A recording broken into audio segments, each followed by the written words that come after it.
Research itu bukan berarti mesti keluar uang banyak. Research itu adalah effort yang akumulasi yang lu mesti paham dengan tren dunia, dengan pasar, dengan environment, dengan namanya ya the current eventnya. Dunia ini kemana?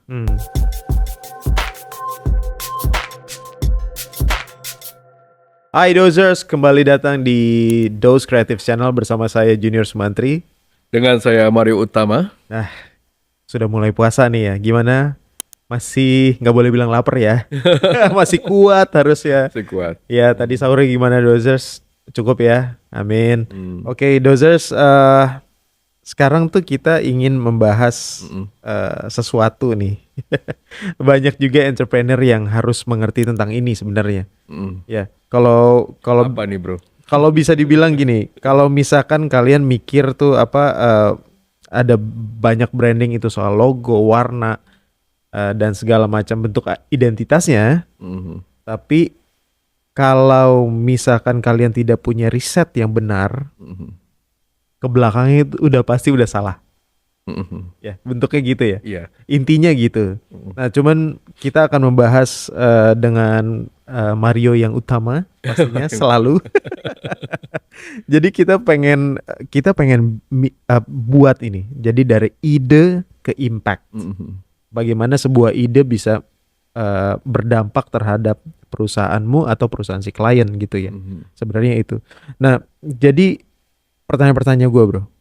Kenapa branding bukan feeling?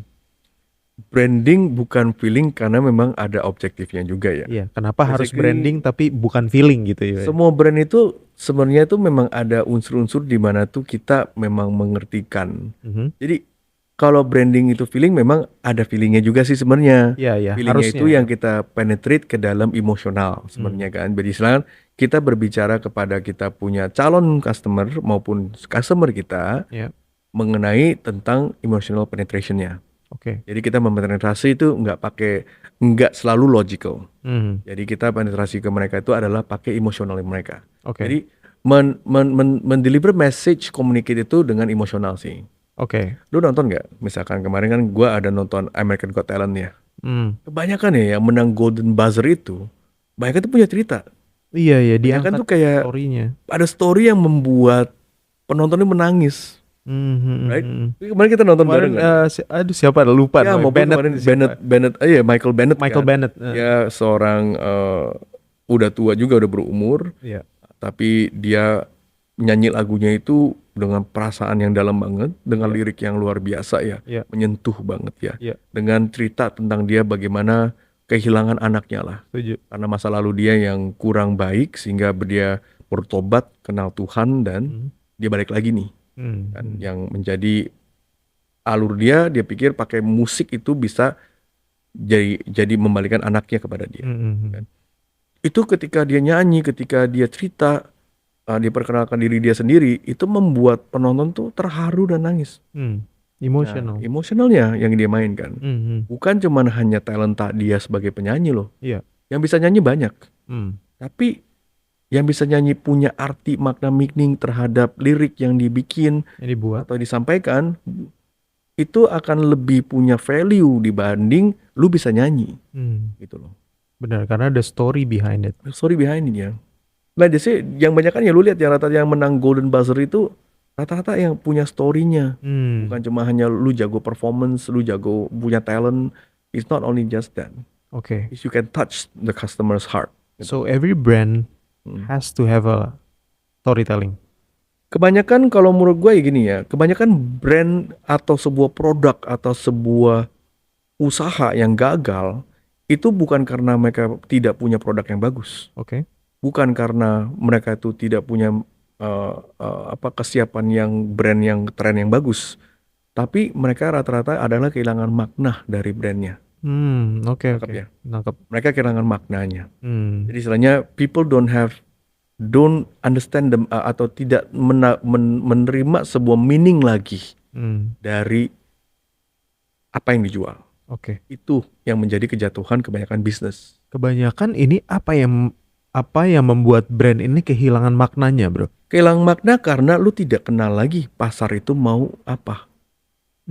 Lu kalau misalkan ngomong tentang brand ya bro, Oke. Lu tuh mesti bayangin kayak lu tuh pacaran. Oke. Gitu loh. Atau lu tuh dengan suami istri.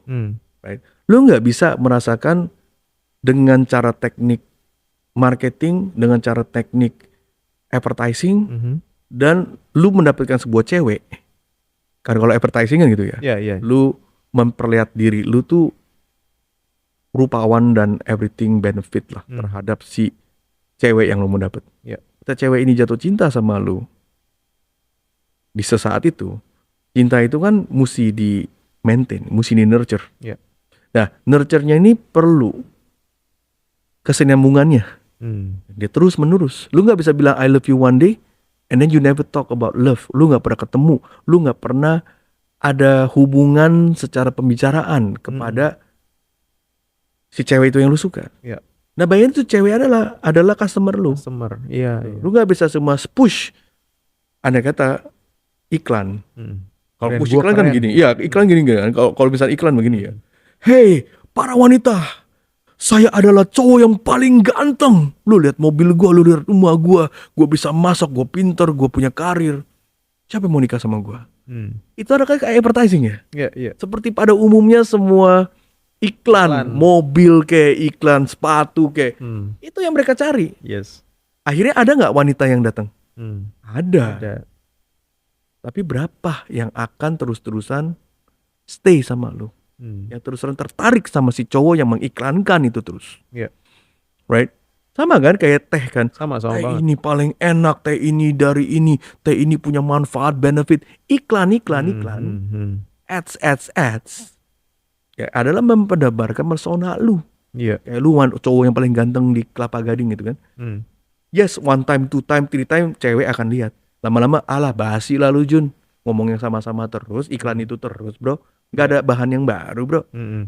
Nah, jadi bagaimana kalau dengan cewek yang lu mau deketin nih? Tapi andai kata cewek ini adalah banyak tipe ya. Berarti kan lu mesti punya hubungan. Gitu loh. Ya lu mesti punya komunikasi. Nah, ketika rahasianya tadi kan ini udah ada key-nya nih. Hubungan. Right? Because branding is all about connections. It's all about understanding your customer and finding the gap. The gap on the market ya. Kenapa lu berbeda nih? Karena misalnya gue berbeda nih, gue cowok seperti apa? Apa yang membuat lu berbeda? Iya, lu mesti cari perbedaan lu. Kalau lu pada dasarnya mengiklankan diri, lu membrandingkan, lu adalah cowok yang sama dengan cowok yang lain, why should I choose you? Betul nggak? Gitu. Berarti kan lu mesti jadi cowok yang berbeda. Seperti apa karakternya, personality-nya. Nah ini udah mulai ternak ya. Branding tuh seperti ini. Lu pakai baju yang seperti apa, cara lu ngomong seperti apa, rambut lu sisir seperti apa, lu mau ada kumis gak ada kumis ya kan, itu identitas semuanya tuh. Identitas. Right? Ya identity itu kayak logo, desain, brosur, brand guideline, whatever lah, all the whole night itu adalah identitas. Itu bukan branding, itu part of branding. Right? Sehingga orang tahu itu Jun atau itu Tama, itu Fahmi, ya kan, identitas, gitu kan. Tapi di luar itu kan ada personality, ada gaya bahasanya, ada kayak kita ngomong ada gue lu, aku kamu, honey sayang, babe, ya kan. I don't know what is your language, ya kan, terhadap customernya. Nah itu yang mesti di infuse juga. Nah di infuse ini berarti melewati si branding roadmap ini, bro. Lewat branding roadmap. Jadi sebenarnya kalau misalkan ada pertanyaan, apa perbedaannya ide yang bagus atau ide yang divalidasi oleh masyarakat atau konsumen? Ide yang bagus sama ide yang divalidasi. Gue bilang tuh ide itu sebenarnya is open ya. Nggak ada namanya ide yang paling bagus. Ada yang buruk ya. Nggak ada lah. Misalnya ide itu selalu is always good. And namanya juga idea. Right? Ada sih stupid idea ada. Ada juga stupid idea. Tapi idea is always there. Tapi kalau ide itu tidak diterapkan, dia cuma hanya jadi impian doang. Betul gak? Betul. Gue ada ide nih makan siang di sana. It's just an idea. Kalau lu nggak terapkan, gitu. Kalau lu nggak melaksanakan, kalau lu nggak kenal siapa yang lu mau ajak makannya tadi ya. Betul. Right? Idenya, idenya gitu loh. So Oke. idea will not work Hmm. if you don't have a certain plan, if you don't have a certain data Hmm. atau certain research yang lu mau kemana. Oke. Contoh, bro, gue punya ide makan siang bareng. Hmm. Lu perlu data apa? Perlu gimana naik ke sananya? Mau Satu, makan apa? mau makan apa, restoran Betul. apa? Ya lu punya ide, Mm-mm. right? Lu mesti punya plan terhadap ide itu. Abis ide adalah ya berarti kan lu mesti punya pengetahuan researchnya juga Iya. kan. Ya memang ini bukan research yang besar ya, cari Betul, restoran betul. makan di mana. Mm-mm. Tapi kan kita mesti tahu ada tujuannya. Tapi dari situ bisa langsung disimpulkan seperti apalah gambaran brand itu ya. Betul. Oh, kalau di situ restorannya lama misalkan gitu ya. Betul. Misalkan. Bayangin aja kalau customernya ada orang yang baru. Lu adalah sebuah brand. Ya. Nah, ini metafornya ini adalah seperti kayak lu mau ngajak si cewek ini tadi yang lu baru mau kenalan. Ya. Lu belum pernah ketemu dia. Mungkin lu cuma punya nomor teleponnya dia. Kan pada sama kayak bisnis ya. Iya, iya. Lu cuma punya telepon data klien siapa nih, muka yang kayak gimana gua nggak That's tahu, it. yang dia suka apa kita nggak tahu, tapi lu punya nomor teleponnya nih. Iya. Right? Ya, lu bisa cold call ya. Halo, ya kan? Nah, tapi cold callnya seperti apa? Lu mau jadi cowok yang mengerikan. Hey, aku tahu kamu cantik, ya kan? Atau seperti hai atau apa? Lu mau ngomong apa? Iya. Nah, itu yang mesti lu riset juga. Iya, jadi lo nggak bisa ngomong sembarang juga. Lu ngomong sembarangan apa sih? Iya. Ya kan mati. Udah putus sudah itu. Selesai. Susah. Lu telepon lagi mungkin lu di blok. Padahal lu ingin membangun koneksi gitu ya. Membangun hubungan. Betul. Oke. Nah, bangun koneksi pun nggak cuma hanya goal lu, nggak cuma hanya oh kita jadi nih janjian nih. Nah, lu kan mesti set makan di mana, mau order apa, ya lu punya budget berapa, Iya, yang betul. lain-lain. Nah, setelah itu fundamentalnya doang. Nextnya adalah lu mau ngomong apa. Iya. Lu nggak mungkin kan udah ketemu sama si cewek ini di restoran terus kita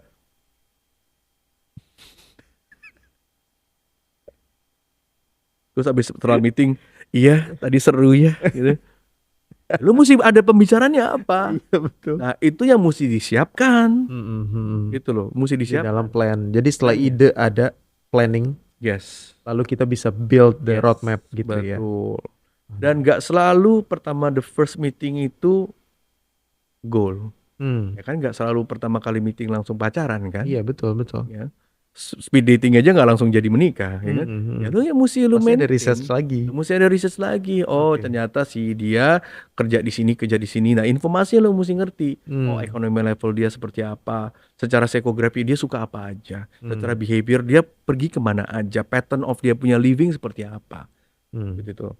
Nah, itu dasar-dasarnya. Oke. Nah, itu yang mesti tahu. Nah, ini sebenarnya kalau misalkan dosers kalau belum paham tentang roadmap ini, tadi Mario sempat bilang demografi, psikografi itu bisa dilihat di sini ya. Di mana nih Pak Produser? Di sini, Ya, di nanti sini. di-share aja. Ada branding versus marketing itu yang harus kalian lihat. Jadi kalian bisa look back di episode yang sebelumnya dan bisa kalian lakukan ini. Metode research memang banyak macam.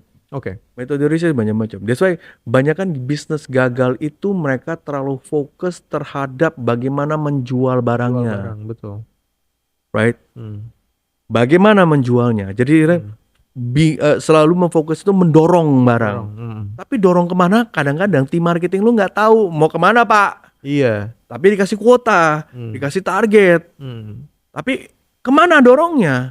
Nah itu yang problem. Oke. Ada berapa perusahaan didorong marketing berjalan, akhirnya dapetin kliennya yang bukan yang mereka mau, dapetin customernya yang bukan mereka mau. Disinilah sebenarnya founder itu kehilangan makna dari si brand. Kehilangan makna. Oke. Akhirnya sayanglah perusahaan kan perlu jalan ya. Oh si Anu biarpun bukan target market kita, tapi dia beli. Tetap aja. Ya udah tetap jalanin deh. Akhirnya pasarnya jadi shift. You get what I mean? Nah ketika pasar itu mungkin sudah terlalu banyak yang ke shift yang tidak kita mau, lama-lama orang yang berulang menjadi identitas lo, gitu loh. Oh, ternyata brand itu tuh yang beli itu tuh dia tuh buat mereka tuh. Iya. Nah karena mereka nggak tahu market pasarnya. Iya. Nah ini kalau misalkan kita research, bro, ini kan kalau misalkan di Rubikip ada part of envision ya. Yes. Ya. Nah ini si research ini mungkin satu, mahal atau enggak? Research itu sebenarnya bukan obat sekali doang. Bayangin kalau kita ngomong tentang metafor terhadap kehidupan ya, lu mesti check up diri lu sering nggak? Kita mesti check up kan, medical check up. Setahun sekali paling Setahun general check up. sekali ya kan, karena ya setahun sekali pasar berubah. gitu kan. Nah jadi begini, di dalam research, tadi kan kita udah ngomongin ya kenapa mesti ada researchnya. Research itu bukan berarti mesti keluar uang banyak. Research itu adalah effort yang akumulasi yang lu mesti paham dengan tren dunia, dengan pasar, dengan environment, dengan namanya ya the current eventnya, dunia ini kemana, seperti itu loh. Kayak saham gitu ya. Lu nggak bisa bilang oh kalau gue beli saham ini tuh selalu naik, nggak bisa. Saham ini mungkin ya, dia ada gangguan apa segala macam yang selalu kita mesti lirik ke pada pot-pot yang lain gitu loh. Nah metode research yang gue perlukan di gue tahu metode researchnya banyak banget, kualitatif, ada kuantitatif dan yang lain-lain, ada campaign, tactical sama juga thematical, banyak. Oke, gue ngerti gitu kan ya, secara itu. Cuma kalau yang metode yang gue sering pakai dan yang efektif adalah 4 macam aja sih. Apa itu? Yang pertama adalah geografi. Tadi Anda kata lu mau pacaran. Geografi kan teritori. Ya tergantung bisnis lu juga. Kalau bisnis lu adalah sebuah toko yang physical, berarti kan mesti radius ya. Lu nggak mungkin toko lu di Kelapa Gading, lu advertising kan di Banten gitu kan. Atau di Tangsel ya kan. Percuma, Yang datang kayaknya kehitung. Ya percuma. Untuk menjawab dozers juga, kalau misalnya toko kalian online berarti gudangnya di mana? Betul. Gitu ya, kayak gitu. Bisa kan itu kan ide bagus tapi bodoh ya. Udah tahu geografi ya Pak. Kalau lu jualan minuman, lu jualan kayak misalnya lu punya Indomaret, atau lu punya sebuah location base, geographic base, ya berarti lu mainnya radius. Kayak gue punya klien itu kali itu dia tuh bakery. Bakery. Kita study bakery itu berapa jauh sih dengan radius yang orang rela-rela untuk beli bakery lo. Ternyata kita berkomunikasi ya dengan 1.000 orang. Paling jauh itu 2, ya ini sih dengan ini ya dengan metric system yang mereka jawab 2,6 kilometer. 2,6 kilometer dari si bakery-nya. Jadi kalau misalkan bakery ini kalau sudah jadi 10 kilometer atau 5 kilometer, orang udah rasa lu kejauhan. Buat beli roti, buat beli bakery itu kejauhan. Gitu loh. Nah itu mesti tahu. Jadi ngapain ya lu men-advertisingkan satu Jakarta. Benar. Right? Kalau memang ringkas satunya lu tuh tidak terjangkau. Ringkas satu jadi dalam tadi 2,6 kilometer itu. Ya lu mesti paling kuat di sana. Kalau di 2,6 kilometer aja orang nggak kenal lu gagal sih. Secara marketing lu, secara branding lu, brand awareness lu nggak berkembang di situ. Gitu loh. I see. Lengkap ya. So itu dulu ringkas satu kalau menurut gua. Nah plusnya unless ya ringkah yang lebih lebar lagi. Ringkah dari distrik ke distrik, kayak misalnya ini Kelapa Gading, orang dari Sunter, Tanjung Priuk, Pulau Mas, mungkin sedikit ke Bekasi lagi, Bekasi ya kan. Always dia ngomongnya pasti Bekasi ya kan. And then ya mungkin jauh-jauh sedikit ke Mayoran ya kan, Cempaka Putih ya kan. Nah itu dulu yang lu capture. Kayak Mall Kelapa Gading kan kenapa mereka bisa become one of the crowded mall? Karena radius Mall Kelapa Gading itu belum ada mall-mall yang lain dulu ya. Karena kan udah ada Harta Gading, udah ada Moi. Udah ada yang kecil-kecil lagi nih, begitu. Nah itu dulu yang diambil karena lu sifatnya adalah geographic bisnisnya. Nah kalau misalkan ini kita ngomongin foundation insights juga ya sebenarnya. Kalau dari yang tadi geografi satu, kan ada tiga lainnya ya. Ada mungkin pasti ada demografi, psikografi. Kalau demografi pasti udah tahu lah ya. Kekuatan pembeliannya, dia status karir dia, pendidikan dia, uang yang mereka ada, household ada berapa duit, umur, ya kurus gendut ya itu demografi. Kurus gendut ganteng jelek ya itu demografik semuanya. Ya basically adalah statistik. So, based on statistik. Kalau misalnya di sini kami kata kalau lu mau bikin sebuah bakery, pengumuman lu punya kawasan lu adalah elit middle class ke atas. Ya udah berarti lu punya harga kan bisa lu main di premium. Lu kemurahan juga sayang, ya kan? Lu kemahalan banget juga nggak akan laku. Berarti you can play in the mid upper scale. Nah, mid upper scale perlu apa? Mereka perlu apa? Oh ternyata orang-orang ini adalah orang kerja nih. Orang-orang yang mereka tuh pasti sibuk, suami istri kerja, ya, anak telantar gitu kan. Anak suami istri kerja, berarti kan mereka butuh take away. Ya mereka perlu roti-roti yang ready to eat. Iya, Yang istilah kalau zaman dulu kan orang bilang, oh makan roti dulu untuk ganjel perut. Itu loh yang kita mesti dapetin data-datanya. Karena di dalam 24 jam lu mesti tahu nih orang ini makan roti kurang lebih di mana nih. Iya. Dia beli roti di jam-jam berapa nih? Itu kan dari research, bro. Benar. Berarti kenapa? Research ini bukan cuma hanya buat marketing, buat si produsernya ya, buat si orang bakery yang bikin rotinya juga tahu kapan mesti dia bikin. Iya, betul. Jam pagi, jam siang, atau malam masih bikin juga. Iya. Nah, jadi dia tahu when to bake. Gitu. Jadi kayak di sebelah nih ada ini kan industri roti juga kan di sebelah. Ya, terus pas juga. lagi lewat ada pelanggan nanya, Pak kalau ini berapa? Ini segini, oke. Nanti jam 7 ada buy one get one, terus si ininya nanya pengunjungnya, kenapa jam 7? Kenapa nggak sekarang? Nah gitu. Ya itu kan berarti mereka tahu bahwa jam 7 itu mungkin rotinya udah harus leftover. Kalau nggak mesti dibuang.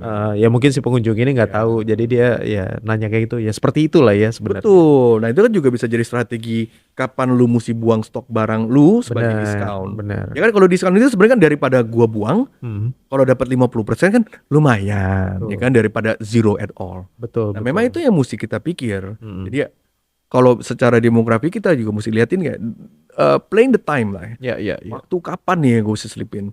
Apa gue bisa jual roti, gue iklanin buat orang jam 12 siang? Ya lu gak laku, lu pasti ketemu yang Padang, yang lain-lain, restoran ayam, nasi campur yang akan lebih unggul karena orang makan siang kan mau yang lebih kenyang, mau nasi apalagi Indonesia karbo, bakmi gitu kan. Berarti kan itu yang mesti kita lihat nih, jam-jam berapa yang mereka konsumsi, jam-jam berapa yang mereka akan beli. Kenapa mereka beli yang rata-rata? Banyak kan ya orang beli roti itu malam. Kenapa?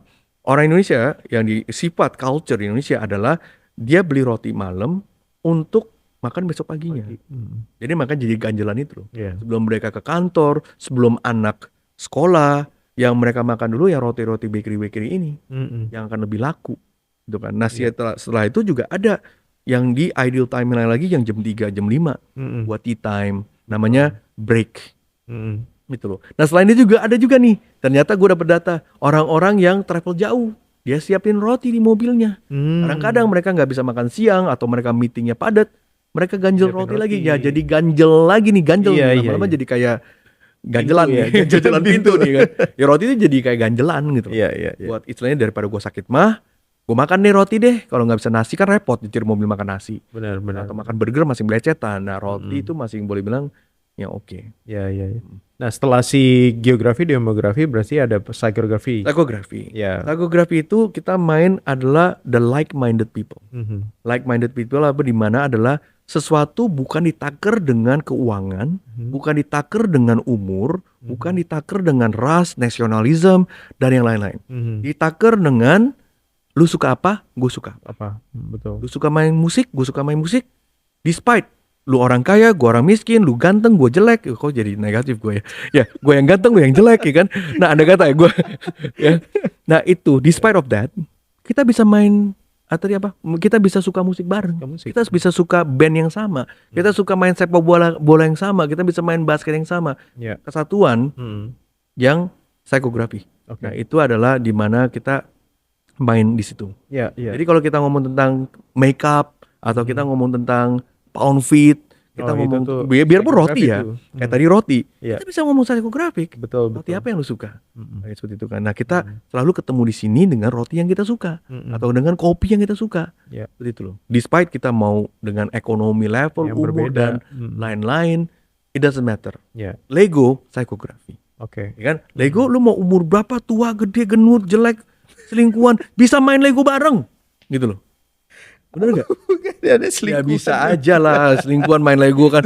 Ya gini coba kepikiran aja gitu loh bro. Yang selingkuhan bisa main, bro kita pacaran ya kita selingkuhan main Lego bareng ya bisa juga kan. Yang penting demografik. Agar kita menyatu ya. Iya. Ya kan Ani juga bisa main pedal bareng ya kan. Ya kan Ani bisa main pedal bareng kan psikografik bro. Ya tujuan yang lainnya bodo amat dah. Perkumpulan aneh-aneh berarti ya. Main bareng ya. Oke. Setelah psikografi apa bro? Setelah psikografik, psikografik karaoke, psikografik. Ya. Bukan demografik. Nah, terakhir adalah siapa yang karaoke bareng? Ya lu suka nyanyi, gue suka nyanyi, kita karaoke. Oke, yang terakhir adalah yang gue pakai ya. Gue metode masih banyak seperti itu. Basically ini nggak baku. Basically masih banyak. Kalau lu tanya, Masih Pak banyak. Mario mah nggak tahu ada ini. Ya gue tahu, cuma gue nggak perlu ngomongin semua karena gue nggak pakai semuanya. Nah, yang terakhir adalah behavior. Behavior. Nah, kita mencerminnya belanja secara behaviornya. Nah, ini yang sering dipakai dengan marketing, sering kayak Facebook, sering kayak misalnya contoh ya, pernah nggak ya, lu lagi lihat barang di Tokopedia, ya, contoh beli sepatu, beli apa gitu kan, tiba-tiba pas lu ke IG, ada lagi muncul iklannya, gitu kan? Itu behavior. Nah, itu adalah pattern behavior secara algoritma yang dipakai sama teknologi. Tapi itu juga bisa sama behavior. Contoh, rokok itu behavior, bro. Right? Lu nggak dari kecil langsung rokok. Right? Definitely pasti ada yang membentuk behavior itu. Akhirnya, bro, sebat yuk. Itu behavior, bro. Iya. Sendal, itu behavior, bro. Kan kebiasaan orang pakai sendal di Indonesia, pokoknya kemana-mana sendal. Itu behavior yang dibentuk. Nah, itu adalah bukan culture ya, culture yang behavior menjadi culture. Akhirnya menjadi culture. Ya, tapi kan behavior dulu. Karena lu repeatedly doing the same thing, jadi behavior. Dan jadi habit. Jadi habit, betul banget. Ya, lu dengerin podcast nih berarti. Kan kita berdua yang podcast berarti. Habit itu menjadi culture. Iya.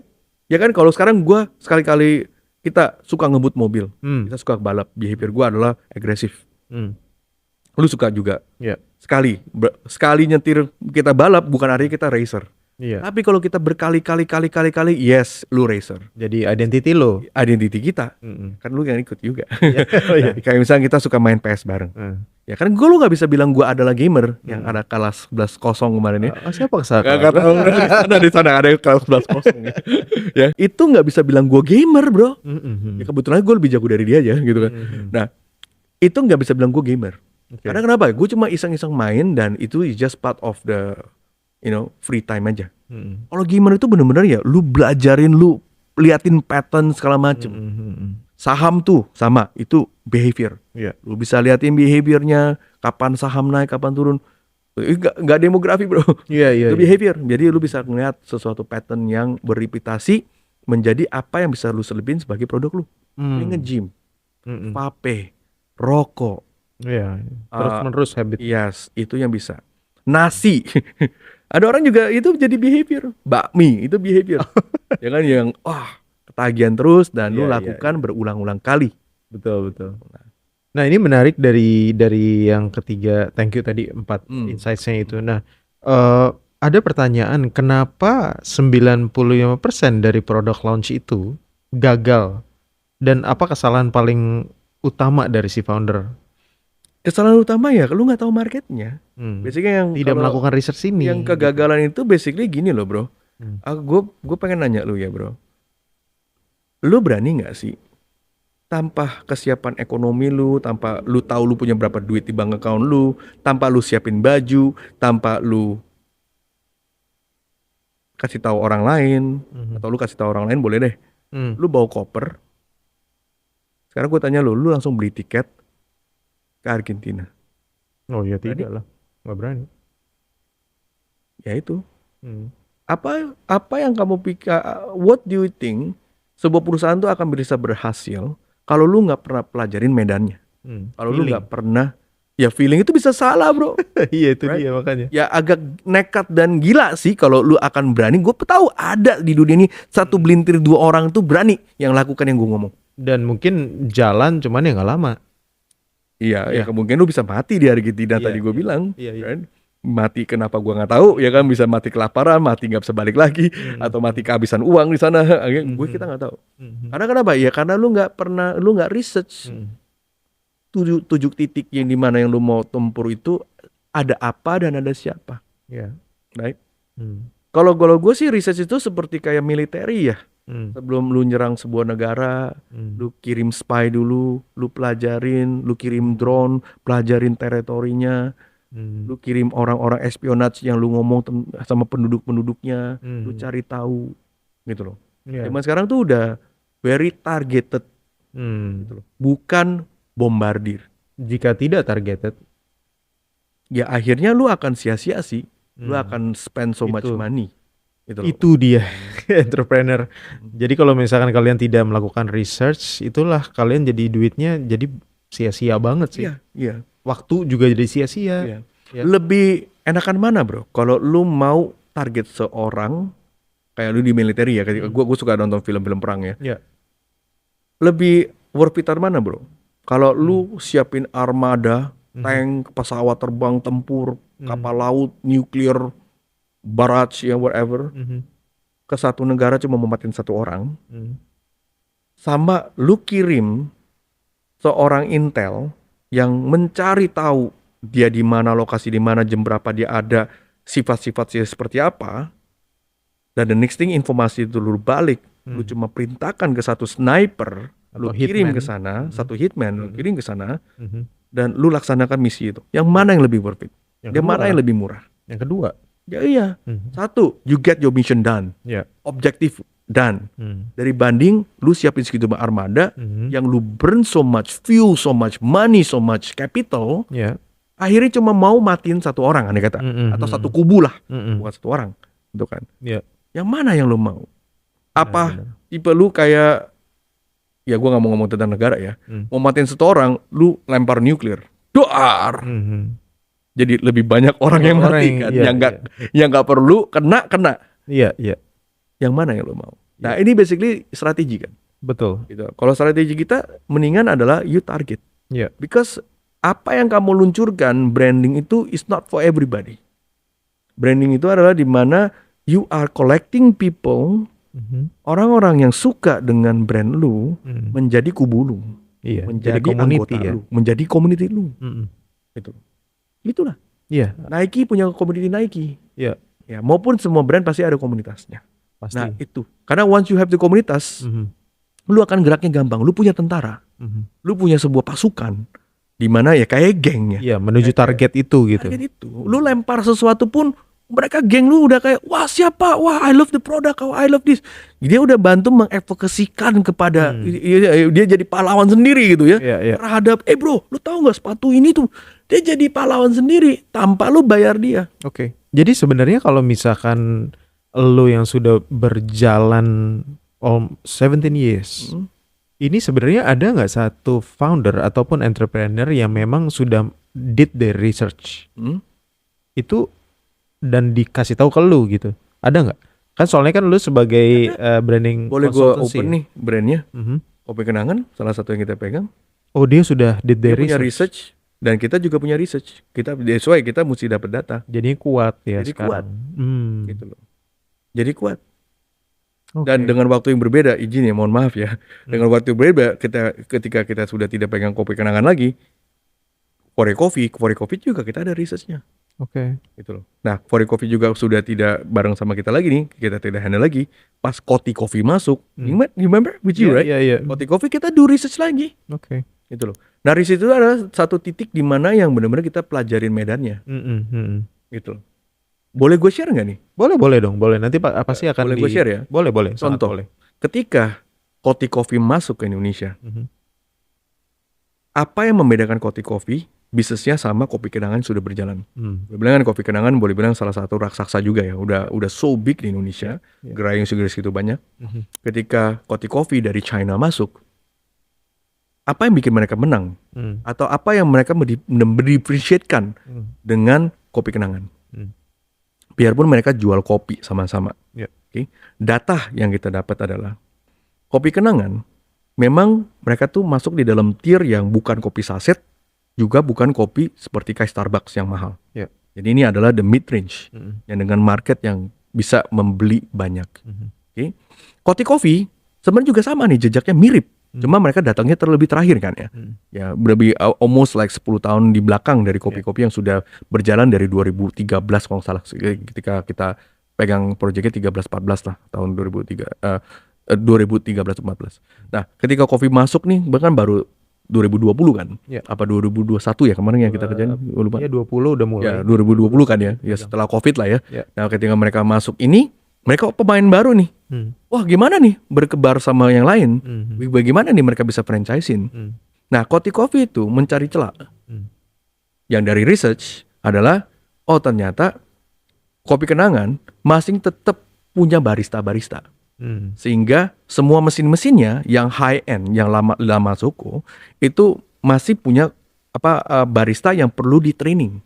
Yang masih punya ada namanya Kopi Kenangan Academy yang meluncurkan ya kayak barista-barista yang bisa di extend ya ke segitu banyak cabang ya segitu cabang di Indonesia. Which is itu cost. Right? Koti Coffee ngelihat di situ. Koti Coffee bilang seperti ini. Oh, kalau Koti Coffee kita strategi berbeda. Kita justru nggak perlu barista. Cost of the barista itu bisa kita cut lagi. Karena kenapa? Koti Coffee itu mesinnya tuh udah otomatis.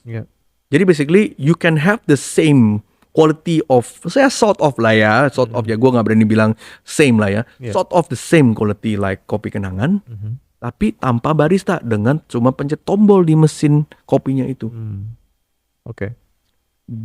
That's why Koti Coffee bisa jual harga lebih murah, right? Daripada Kopi Kenangan. Kopi Kenangan pun udah boleh bilang sangat friendly harganya, sangat oke ya, nggak bilang paling murah, nggak ya, bukan kopi saset kan, betul. Bukan kapal api, bukan yang kopi saset yang gitu. Ya, kopi siap saji yang ready to drink, yang harganya murah. Koti Coffee bisa dibawanya dia lagi, Tomorrow Coffee bisa dibawanya lagi, bagaimana? Nah itu karena mereka meng-cut, ada di mana yang bisa di-cut. Nah itu sebenarnya di belakang bisnisnya mereka, ya kan? Yang sebenarnya nggak di-advertisingkan secara bisnis, secara kenapa mereka bisa lebih murah. Nah disitulah. Itu strategi mereka. Berarti sebenarnya kalau melihat dari research kan berarti which one is better sebenarnya. Ada kayak gitu, misalnya ada level differentiate-nya berbeda-beda kan. Nah ini jadi kita ada ini nggak bro? Ada kata-kata competitor brandscape nggak? Ada. Jadi kalau misalnya di dalam research, kalau di Rubikube, kita tuh ada nama service kita namanya 3Cs. 3C. Aku tahu lah di sana ada 4C, 5C, 7C, terserah kalian. Oke, kalau kita punya metodologi adalah 3Cs. 3Cs itu adalah pertama, kita pelajarin competitor brandscape. Competitive brandscape. Jadi di sini adalah bagaimana kita mempelajari competitive advantage-nya terhadap indirect market sama direct market. Indirect market artinya ada yang jual kopi tapi dia nggak kopi langsung. Contoh, misalkan kita ngomong tentang Paris Baguette. Mereka kan sebenarnya membrandingnya bakery, tapi jualan kopi. Nah, dia direct kompetitor nggak sama Kopi Kenangan? Enggak. Karena first business-nya bukan kopi. Right, tapi jual kopi, right. Nah itu indirect market. Direct market adalah contoh kayak Fore Coffee, Kopi Kenangan, Janji Jiwa, kopi di atas tangga, di bawah tangga, lain hati, terserah deh. Terserah deh, lu mau kopi yang brandnya apa, ya. Itu direct competitor. Direct market, berarti kan jual barang yang sama dengan kurang lebih ya jasa yang sama. Itu yang kita pelajarin secara kompetitif brandscape-nya. Di situ kita bandingkan dari harga, dari gerai, dari kualitas, dari service, segitu banyak lah. Kita ada list-listnya. Basically itu udah ada list-listnya. Kita bikin comparison. Ya dia unggulnya di mana. Ini basically kayak statistik ya. Kayak lu main football manager ya. Ya kayak misal Messi sama Ronaldo siapa yang siapa yang ngegol. Nah itu kan siapa yang 11-0 gitu kan. Ya gitu. Ya itu basically statistik comparisonnya. Di mana yang kita akan evaluate itu dasar secara itunya. Di luar daripada itu kita juga lihat service-nya, kita lihat brand equity-nya seperti apa. Kita juga pelajarin secara itu. Nah itu yang kompetitifnya dulu. Nah poin kedua yang kita akan pelajarin, yang rata-rata tim gue jalankan adalah market research. Jadi the C-nya adalah, C itu adalah bisa customer, client, consumer, maupun apapun ya. Jadi itu adalah lebih ke consumernya, lebih ke marketnya. Kita touch base, kita bacain semua reviewnya. Kita bacain review-reviewnya dari toko-toko lain, dari brand-brand lain. Contoh maupun ini kita lagi ngomong kopi kan ya. Kita bacain, coba lihat deh, misalkan Kopi Kenangan cuma punya review. Kita lihat dia punya IG, komen-komennya apa. Kita lihat di website, di Google, yang kita lihat semuanya, the whole nine yards secara dasar. Kita pelajarin semua, komplainnya apa, bagusnya apa, komunitasnya di mana, siapa yang suka. Nah kita pelajarkan secara marketnya. Iya. Nah, maupun kita juga kadang-kadang suka nongkrong di depan toko-tokonya itu. Kalau Anda secara kata kalau langsung ada lah ya. projectnya ya. Gitu kan, kalau ada projectnya kita nongkrong dan kita ngobrol sama Kalau pembeli-pembeli. duitnya udah masuk ya kita bisa. Oh ya, kalau duitnya masuk dulu. Kalau nggak itu kita Jangan nggak jadi masuk, kita ngapain di sana? ya betul. Of course, ketika di-assign ya. Nah, itu yang kita pelajarin dulu. Jadi kita pelajarin secara customer-nya. Kita ngobrol sama customer-nya. Hey, kalau beli kopi kenapa kopi kenangan? Gitu kan. Oh iya karena ini. Ya, kita catat. Ya kita bikin sebuah sampling lah ya. Iya. Cuma sampling dengan orang-orang ini. Nah, itu yang kita akan pelajarin. Oke. Oh, kekuatannya di sini. Oh, ternyata dia suka ada flavor-flavornya. Oh, karena harganya. Oh, karena packagingnya. Oh iya, karena desainnya ya. Oh, karena kenyamanan tempatnya. Nah, itu kita pelajarin. Oh iya, di sini colokan listriknya ada. Itu meter loh. Oh, iya, Colokan listriknya ada, ya kan? Kayak Starbucks the favorit karena colokan listrik di mana gampang. Mana ada. Nah, ada berapa coffee shop juga sengaja nggak dikasih supaya lu nggak lama-lama, gitu kan? Nah, itu strategi semuanya. Iya. It's all about strateginya. Jadi kita pelajarin datanya. Nah, dari kita kenal si marketnya. Dan next pointnya adalah yang kadang-kadang suka lupa. Yang satu lagi adalah your company. Oh. Company sendiri. Oke. Kita cek kopi kenangannya, kita cek pelajarin sistem-sistemnya, kita cek secara budayanya, apa yang sudah dibentuk, apa yang dulu-dulu pernah dibikin, apa yang mereka akan datang. Itu kita punya interview banyak sama owner, sama ya petinggi-petingginya, sama juga tim-timnya juga. Oke. Ya, karena kenapa? Lu bisa menghayal, lu bisa merasa, yuk kita maju, tapi tim lu nggak siap, produk lu nggak siap, lu nggak akan menang, lu cuma ngimpi doang, lu akan pergi, ya, lu akan jaya ya. Nah, perusahaan itu mesti tahu diri. Ada kadang-kadang perusahaan tuh nggak tahu diri, gitu loh. Yang mereka nggak tahu diri adalah karena they don't know their self, they don't know their product, gitu loh. Mereka nggak tahu produk dia pikir produk dia bagus, dia pikir produk dia bagus, dia pikir brand dia bagus, gitu loh. Dia nggak mentingin tuh research yang ada. Gitu. Iya. Oke. Ada berapa customer gue yang gitu, wah kita mah we are the number one.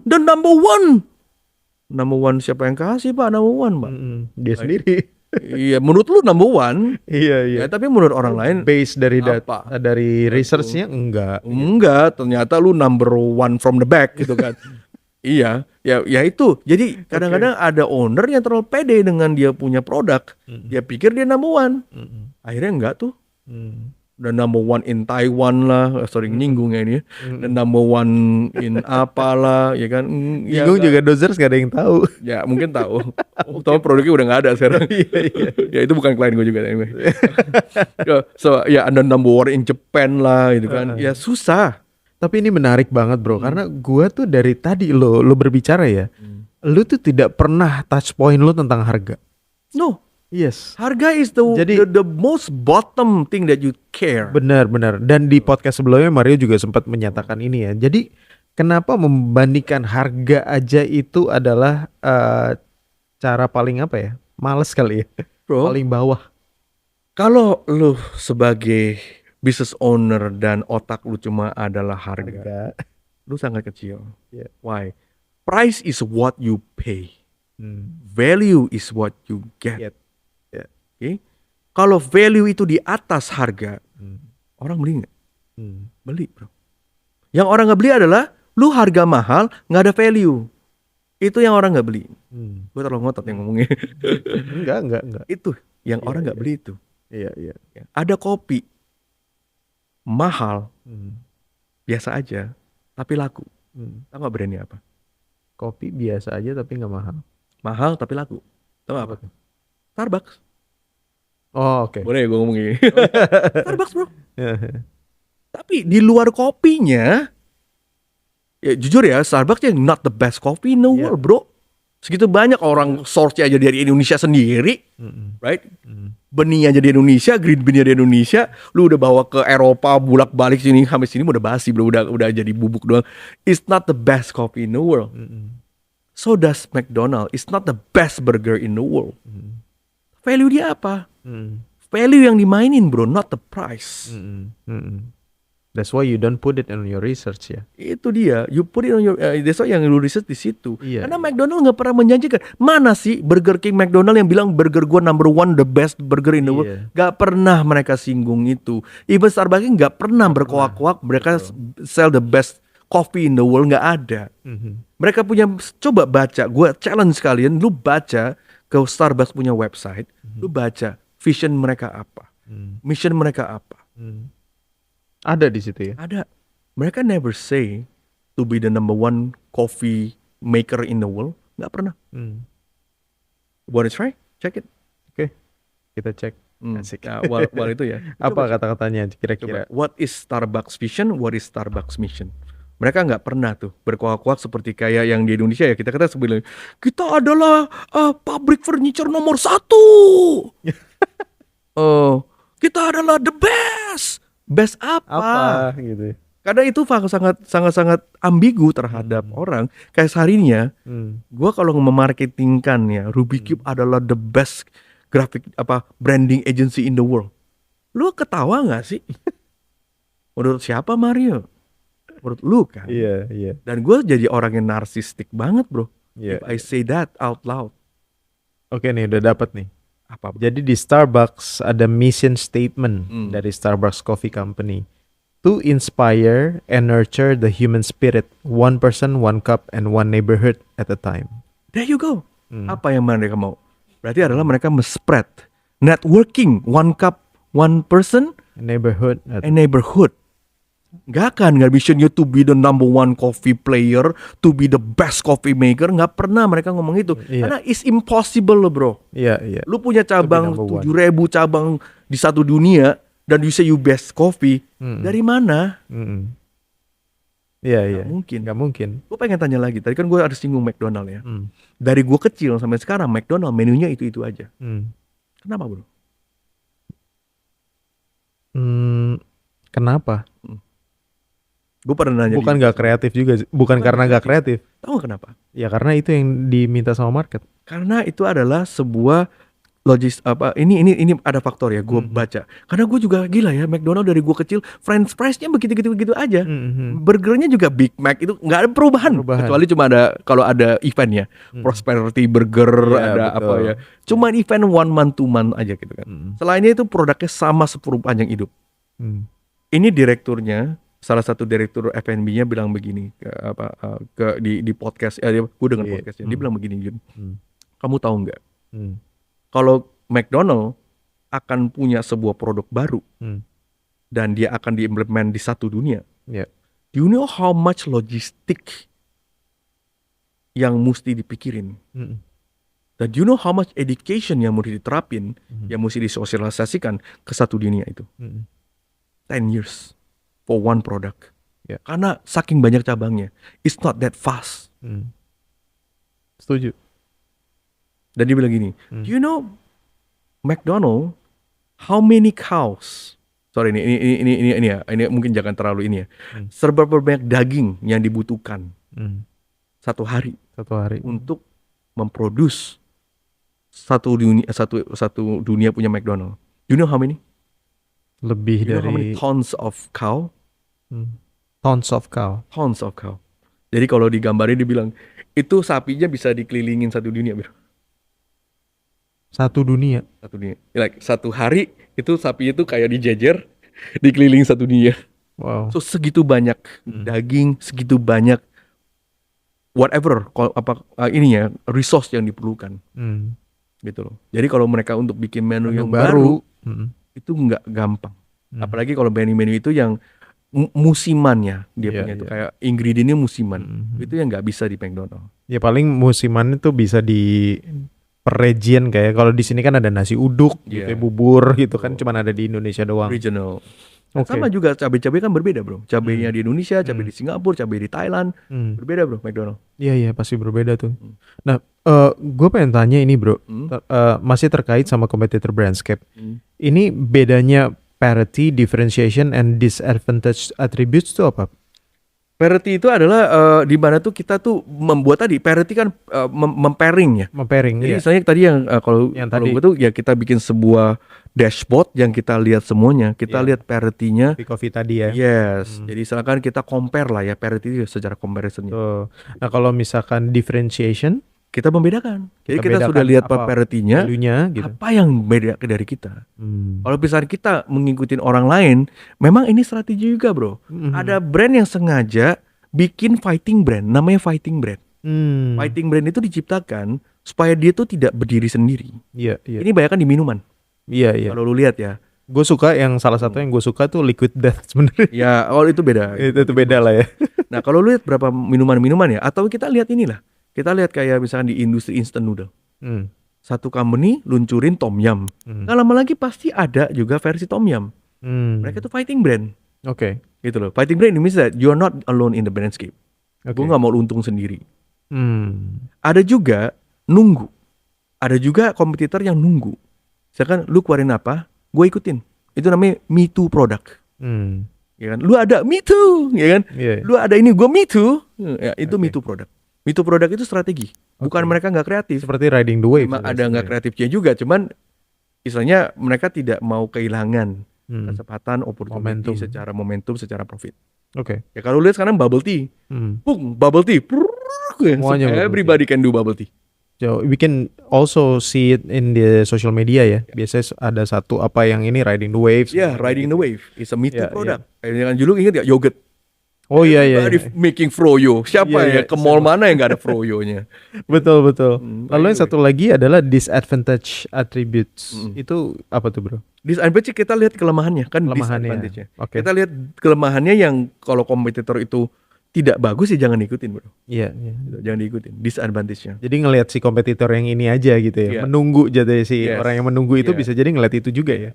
Oke. Contoh kayak gini lah kita lihat. Oh ternyata si Messi kelemahannya dia adalah kaki kanan. Kekuatan dia kaki kiri. Ya itu disadvantage-nya kaki kanannya. Nanti bukan artinya disable ya. Iya. Disadvantage aja. Berarti kalau lu mau nendang, kalau pencet tombol saat dia kaki kiri. Nah, gitu loh Tama. Makanya nggak gol gitu kan. Pencetnya tombolnya apa tuh bro? Gue juga belum tahu. Pasti ada satu tombol lagi yang dipencet tuh.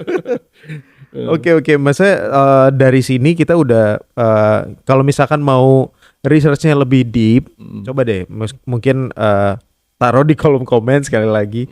Kalau kalian emang pengen ada brand research yang mendalam, kita bisa buatkan sesuatu ya bro ya. Misalkan kayak live podcast dengan teman-teman gitu ya. Kita bisa buatkan juga di satu ya, bisa di sini ataupun di tempat lain kita bisa buatkan juga. Kalau ingin mendalam. Jadi kita akan membahas ini nggak terlalu dalam memang. Iya. Walaupun tadi Mario semuanya hampir. Kalau misalnya mau lebih dalam lagi, langsung aja.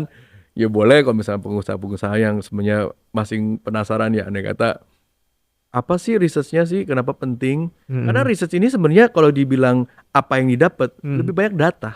Jadi bukan barang jadi. Gitu. Karena kadang-kadang orang, oh gue dapat cuma beginian doang nih. Emang ya data. Misalnya lu diagnosi, lu pergi check up, ya lu dapet data. Betul. Bukan solusi, itu data.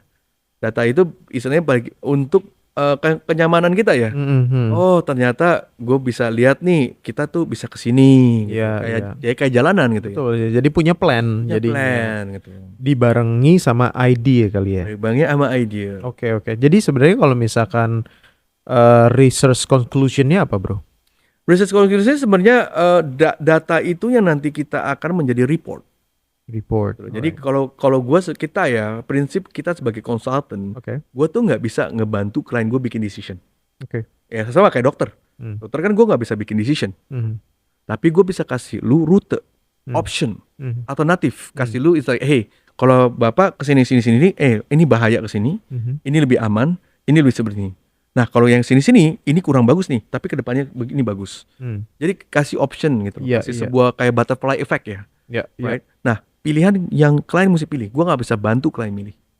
Karena itu bukan hak kayak lawyer lah ya, gue nggak bisa bantu lu untuk bikin decision. Iya, dia harus bikin keputusannya untuk kemajuan perusahaannya gitu ya. Betul. When they make the decision ya, nanti baru masuk ke envisionnya tuh. Right? Ini kan masih tahap discovery kan. Masuk ke envisionnya. Nah kalau bapak misalkan ambil jalur ini, nah saya bikin ini dunianya seperti ini nih secara fasenya. Jadi you bikin ini dulu, you bikin ini, baru ke sini. Nah, dari nanti nanti go to marketnya kita bisa pakai ini karena kita udah tahu nih customer kita adalah ibu-ibu rumah tangga di suka online gitu kan. Yaudah berarti kita metodenya mesti pakai social medianya apa, ini dia di TikTok. Itu. Jadi kita punya, istilahnya kita bisa lebih tahu nih cara main keuangan kita kemana. Right? Jadi nggak cuma nebak. Iya, karena it's a part of investing juga kan. Investing. Jadi itu ya conclusionnya sebenarnya. Di sini juga ada kalau misalkan ada brand piramid juga ya. Nanti kita akan membahas mendalam secara strategi mumpung masih awal tahun juga. Setiap strateginya kita akan bahas mendalam nih Dozers bisa lihat ini bentuk visualnya seperti ini. Jadi ini adalah sebuah roadmap yang dimana nanti ujungnya bisa kalian lihat sendiri ada media di sana. Nah kita akan bahas satu persatunya dan salah satunya adalah brand research ini lah ya. Research. Gitu. Oke, berarti kalau misalkan aku bisa Mario bisa kasih satu kalimat terakhir buat si brand research ini kira-kira apa ini? Kalau gue sih mungkin lebih kata-kata nasihat ya.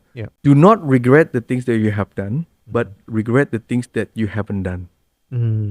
Jadi jangan menyesali apa yang sudah kamu lakukan, tapi menyesali apa yang kamu belum lakukan. Belum pernah lakukan. Karena yang belum pernah lakukan rata-rata bisnis itu memang kita kan dari industrial age adalah barang jual. Right? Zaman sekarang kita tuh ada step di tengahnya. Barang, create, jual. You need to have to create. You need to innovate. You need to innovate. Innovate itu adalah design. You need to have design. Tapi innovate ini ya you need to have data. Datanya kemana? Gitu. Zaman ini memang udah berbeda nih. Zaman bokap gua ya gampang. Ke China cari barang yang bagus, impor ke Indonesia, buka toko, dagang. Everybody know this route already. Ini jalur yang udah semua orang tahu, bukannya zaman ya cuma ya zaman dulu kan susah ya taunya ya.